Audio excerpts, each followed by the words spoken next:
Welcome boys and girls, Christine here with a discussion about Total War Warhammer 3, Immortal Empires, Tides of Torment, and Creative Assembly's plan for both the DLC and the game in general.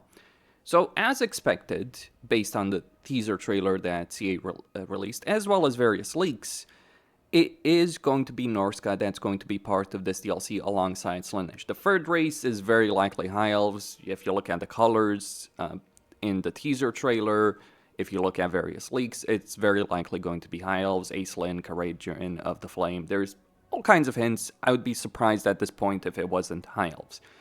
But with respect to Norsca, so we're going to get Sayl the Faithless, and we're going to get a Norsca rework. We're going to get reworks for Trog and Scrag. We're going to get reworks for the Legions of the Gods system. We're going to get improvements to monster hunts and new monster hunts added into the game as well.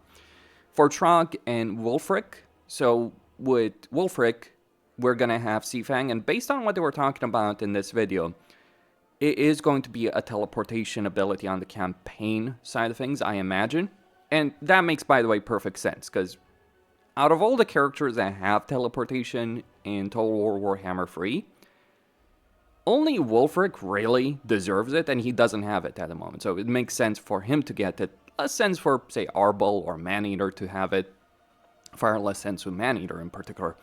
So they're going to have that teleportation for Wulfric. They did mention raiding, so I'm curious to see how that's going to play out. They also mentioned that they're going to do new voice lines for Wulfric and Trog, especially for Trog, or they're going to record more voice lines for Wulfric and Trog. That is very much needed for Trog in particular, because Trog does not fit the lore at all in terms of how intelligent he is supposed to be in the lore as opposed to how he sounds in the game. But new mechanics for Trog, new mechanics for Wulfric, new voice lines, and a Norsca rework. They also mentioned that obviously they're going to rework Slaanesh, so things like Tech Tree, Casualty Replenishment, that was specifically mentioned, Casualty Replenishment, and they were talking about stats of units in battle. I'm really curious if they're going to improve the auto-resolve in any way, shape, or form, because one of the significant issues for Slaanesh, if you look at Slaanesh is very strong in manual battles, absolutely, like Nakari is just freaking ridiculous, but the problem is pretty tedious to have to fight a lot of those battles manually, because a lot of the units Slaanesh has are glass cannon units. You can get a very durable army, don't get me wrong on that, but it is just annoying in a number of ways to be dealing with Slaanesh campaign, so maybe that will be improved. Now, with Sayl the Faithless, they did mention an improvement of diplomacy exclusive to him and betrayal from a diplomatic perspective. Now, they did state that they did consider reworking the diplomacy system as a whole in Warhammer 3, but then they realized that, well, it's a bit much to do so. Say what you will about the diplomacy system of Warhammer 3, yes, you can abuse it, but it's also the best diplomacy system we've had in the series to date.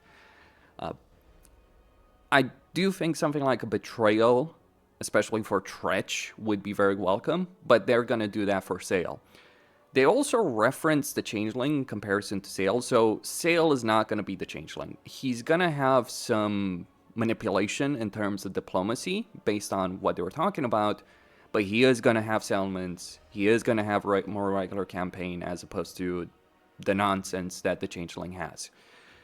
So maybe Sayl the Faithless will actually end up being what the Changeling actually should have been in quite a few ways. We can only hope on that particular subject. In terms of other things that they did reveal, they also talked about the Fimir Noble, so we're going to get a new hero option.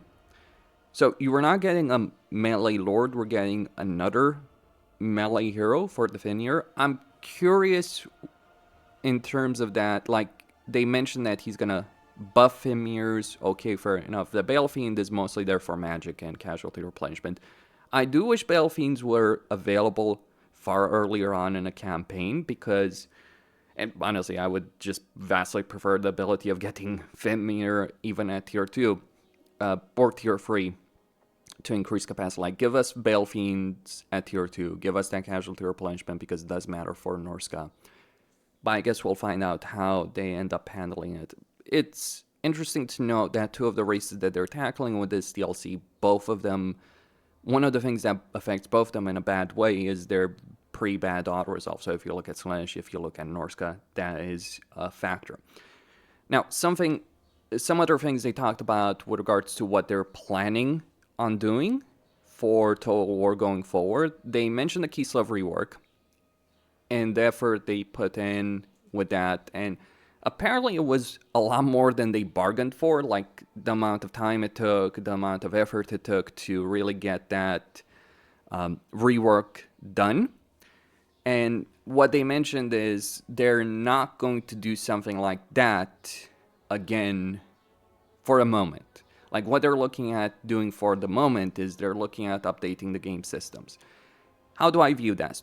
Well, obviously, in one way, I think it's not great that they're not willing to update races, especially because a lot of the issues races have could be fixed without going down the path of a full racial rework. Like, you look at Tomb Kings, you look at Bretonnia, Tomb Kings, etc. They need updates to game systems. They could use an overhaul, absolutely. They could use reworks, but just even smaller updates, minor updates, could go a long way towards improving the campaign experience for those races.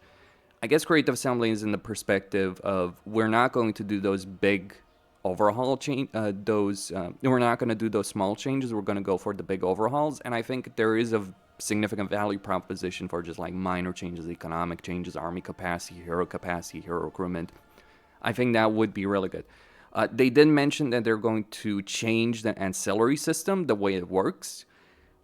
I would very much want to see a system in the game where we have the ability, like Fusion Wizard allows you to merge items and just do that very easily compared to how it is in the baseline game. So I think that kind of system would be very, very welcome.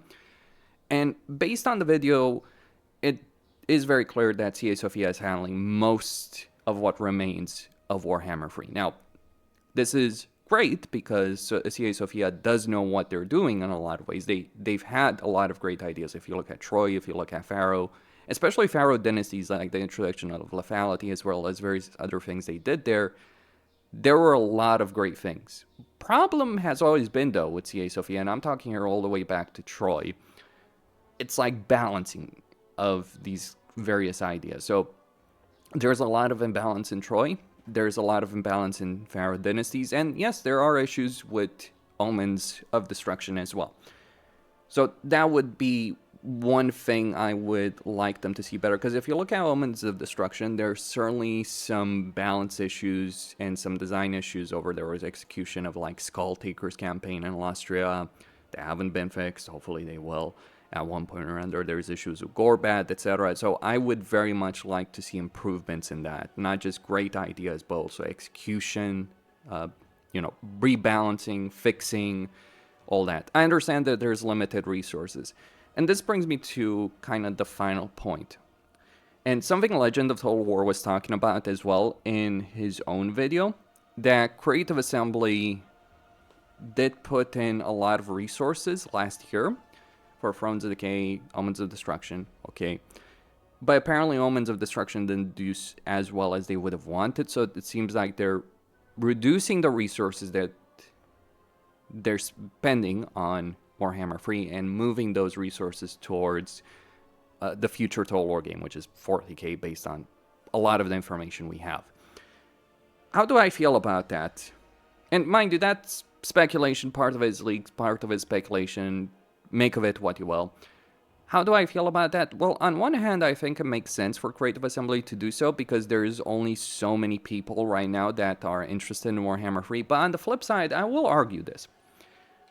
That regardless of how people feel right now about Warhammer 3, the reason that there's plenty of people unhappy right now, or a lot of people that are not jumping back into Warhammer 3, or why Omens of Destruction didn't do as well as Thrones of Decay, is because with Omens of Destruction, you did have issues with the Legendary Lords, execution. So if you're taking away resources, you're not necessarily going to deliver the best content, and certainly I imagine developers currently working on it, the development team that's on it, is not necessarily big enough to implement a lot of great things, and it's going to take long.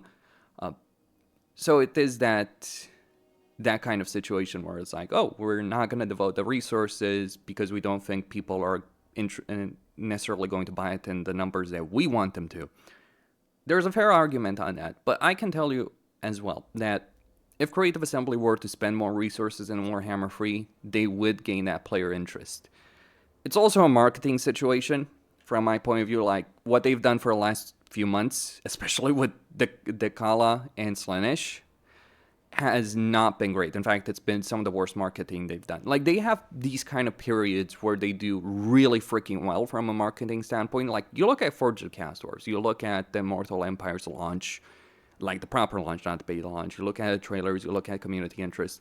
Clearly, if the resources are spent, especially if marketing is done better, then you do see a payoff. But if you're not spending the resources, if you're not doing that, if you're handling marketing in a really bad way, and for the record, they have so far with this DLC, it's not really gonna work out. So we'll end up seeing how Creative Assembly, what they end up deciding to do going forward, because it is important not just for this DLC, but for future DLCs, patches, siege rework. What wasn't mentioned in this video, at least I didn't see it. Previously, they mentioned that they would look to overhaul control and corruption, and it's like that is something they apparently decided not to, or at least they didn't mention it here. So they're working ahead with ancillaries. I believe they had mentioned ancillaries before. Like, they have, but I'm just wondering, I'm trying to remember if they mentioned it in the previous video when they were talking about Slaanesh DLC. I don't believe so. So they're working with ancillaries. They didn't mention, as far as I saw, control and corruption. And look, control and corruption is, as they said it themselves, like, it's something very easy to screw up. And when we're looking at various problems of Warhammer 3, I'm going to say it as plainly as possible. I think control and corruption, while it would be nice to improve them, they are not the issues for people right now in the game. Like sieges, auto-resolve, various bugs and glitches and all that. Those are the kind of problems that do exist at the moment. Anyway, that's all I had to say. Questine signing out. Don't forget to subscribe, like, and enable notifications, and stay tuned for more.